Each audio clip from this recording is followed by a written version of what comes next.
The chapter begins as the Straw Hat ship lands on the water and departs from Wano. In a fit of anger, Nami exclaims, "You're a sorry excuse for a captain." Luffy, who had been locked in a cage, responds, "I'm sorry." Nami retorts, "That brain-dead stunt almost killed the entire crew. There's a limit to how much stupidity we'll swallow." Jinbei chuckles and says, "No one was hurt. Don't be too hard on him." Nami becomes even more fired up and declares, "We need to keep him on a tight leash, Jinbei." Scared, Jinbei wonders if Nami is using Conqueror's haki. From the back, Robin warns, "Be careful, boss. Never cross Nami when she's mad." Frankie interrupts them and boasts, "See how tough the Sunny is. A drop like that and we only busted a small yard on mast." Robin receives a newspaper from one of the birds and announces, "Looks like we've got new bounties." Sanji gets excited about the new bounty. The narrator states, "Updated bounty for the leader of the 5,600-man Grand Fleet, Emperor Straw Hat Luffy, and his 9 commanders. Dr. Chopper, the cotton candy lover, receives a bounty increase of 900 berries, bringing his total to 1,000 berries." Chopper wonders, "I wonder if it's bigger," but then realizes it barely went up. Next, we have the bounty for Navigator and Cut Burglar Nami, which is 366 million berries. In fear, Nami exclaims, "Hundreds of millions? I wouldn't hesitate to go after someone with a bounty like this." Following that, musician Soul King Brook receives a new bounty, 383 million berries, and Brook appears happy with his bounty. Shipwright Cyborg Frankie is next with a bounty, 394 million berries, although they mistakenly use a picture of the Thousand Sunny instead of him. The second member of the Straw Hat crew, Sniper God Usopp, receives a bounty, 500 million berries, and says fearfully, "Please no more. Don't let it go any higher." Archaeologist Devil Child Nico Robin receives a bounty of 930 million berries. Finally, we have the bounties for the Monster Trio. In fourth place, Cook Blackleg Sanji receives a bounty of 1,030 million berries. In second place, Helmsman Jinbei, the Knight of the Sea, has a bounty of 1.1 billion berries. And in first place, among the crew, the second member of the crew and right-hand man of Emperor, Luffy, Swordmaster Pirate Hunter Zoro, receives a bounty of 1.1 billion and 11 berries. Sanji, fired up and disappointed, exclaims, "Why am I below him? And screw you to Jinbei."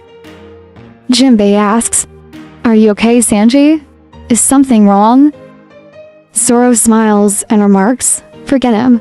Let him complain about being number 4.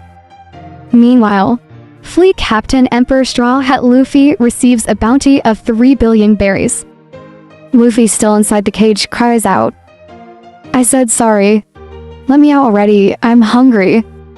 In the background, Sanji and Zoro continue fighting. Scene shifts to Empty Bluffs Island in the New World, where a pirate exclaims, "Did you see that?" Another pirate responds, "Of course, he is the real deal." The first pirate comments, "The world's greatest swordsman. Talk about scary. I thought it was all over when they banned the warlords, and all those naval ships showed up." The other pirate adds, "We should have known Chairman Buggy had something up his sleeve."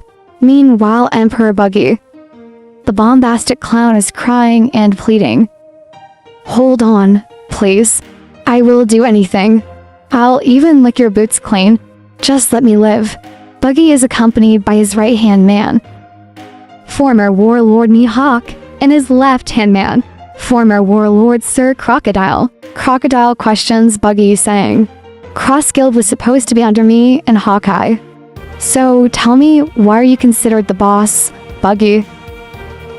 Buggy tearfully replies, "I can't do anything about it but apologize. It really isn't a big deal or anything." Mihawk remarks, "You are probably the only person in history to become an emperor after crying for mercy. Having you die here wouldn't even begin to make up for this." Crocodile adds, This is beyond insulting. I can't find the words for it. Meanwhile, Buggy continues to cry for his life.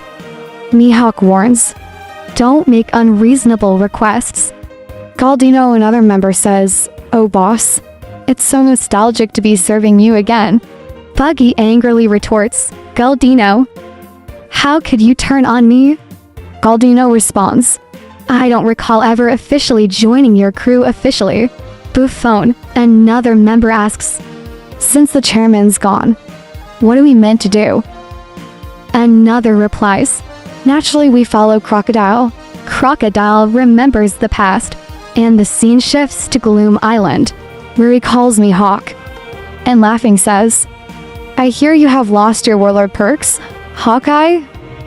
Mihawk responds, "What do you want, Crocodile?" Marines keep swarming the island. It's a nuisance, but I suppose I will just have to relocate, Crocodile suggests. This just shows that it would be beneficial for us to team up. The Navy wouldn't take an organization, headed up by the two of us lightly, after all they used to refer to you as the Marine Hunter. Mihawk says, "You and I are the same. We don't trust anyone." Meanwhile, at Buggy's place, the Marines attack, and a pirate says, "Captain Buggy, where are you going? There's no reason to sweat over these Marines, right?" Buggy thinks, "Damn it, I'm about to make a break for it." Suddenly, another pirate exclaims, "Take a look, their warships are already under attack." Buggy is surprised and says, "Their warships are what?" "They keep sinking, one after another." "What kind of hero is behind this?"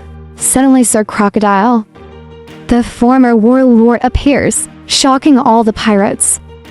One pirate says, "I guess the rumors about him working under Chairman Buggy are true. Talk about inspiring loyalty. He is risking himself just to save us from this. That's our Buggy." Buggy flexes in front of the pirates and says, "Oh, Crocodile here." In his mind, he is scared and thinks, he must be here because of all that cash I owe him. I am broke. What should I do? This is even worse than the Marines. Suddenly, Crocodile approaches Buggy and says, "You're still here? Knowing you, I figured you would have bolted by now."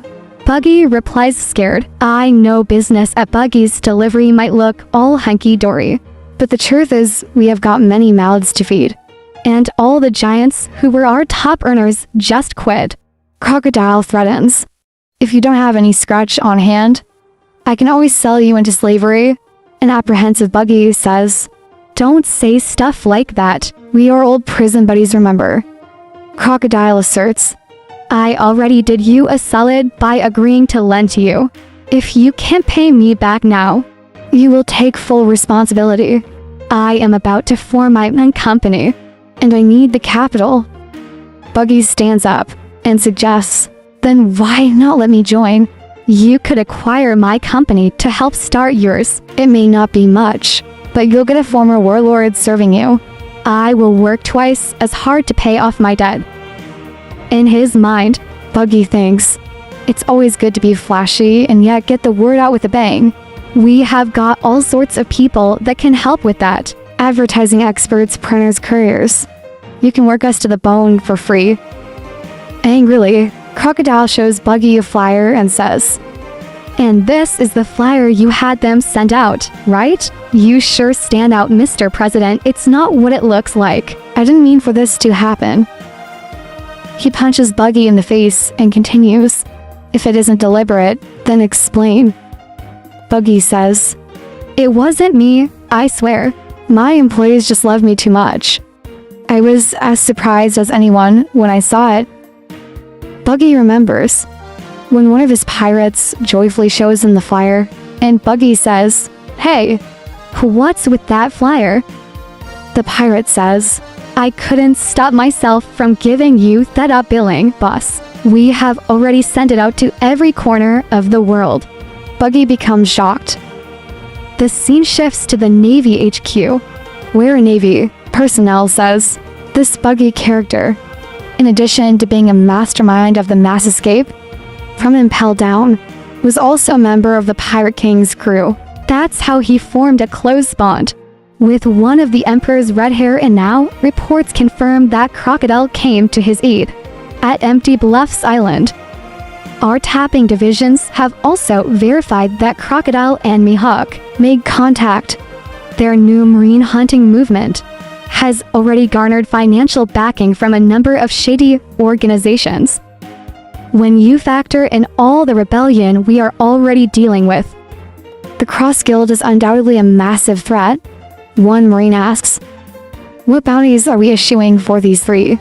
A Vice Admiral responds, "With everything in mind, the former warlord Crocodile has earned a whopping 1.9 billion berries bounty for his mighty Logia ability and cunning guile. His fellow former warlord Hawkeye has even greater sword skills than the red-haired Emperor. He's worth 3.59 billion berries, a fitting total for the world's greatest swordsman.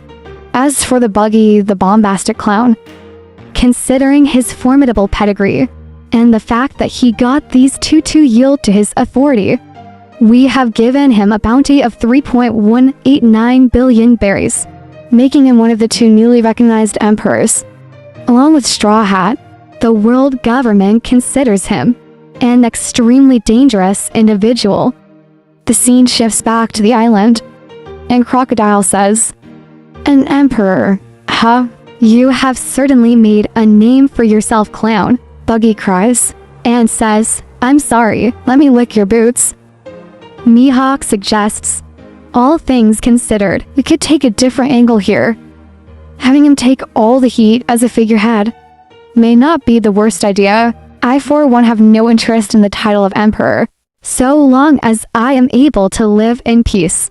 Crocodile responds, "Seriously?" Mihawk explains, "Let him have the target on his back. We can always dispose of him if the need arises." Crocodile laughs and says, "That's true." Then Buggy addresses his pirates with full pride and says, "Listen up, you bastards. We formed the Cross Guild to prepare for the New Age. Let me introduce you to our new executives. It's Sir Crocodile and Mihawk-sama." As he gives his speech with pride, he thinks to himself, "What's gonna happen to me?" The scene shifts to Queendom in the Grand Line. Ivankov says, "There's no need to brew Koala. At least we know Sabo is safe." Koala responds, "Yeah, I'm glad everyone's okay." Ivankov adds, "Right? Nothing can tame this miracle."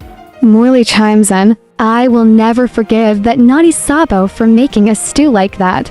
As everyone expresses their thoughts, one of the commanders interrupts saying, "Quiet down, guys. You're so annoying." Then we see Dragon, who looks tense and furious, and he says, "I'm glad he is okay, but if he truly did murder King Cobra, I won't forgive him, no matter what his reasons were." We see Kimur sitting in front of Dragon, and Dragon asks, "Hey Kimur, tell me, what exactly did you see?" Kimur replies, "I'm yours to command, master." As Koala looks worried for Kimur, suddenly transponder snails ring. The Navy is also tracking the call, and they are sure that this call is from the Flame Emperor Sabo. Koala picks up the call and says, "Hello, this is Koala." A voice from the other side is heard saying, "It's me, Sabo," and the chapter ends.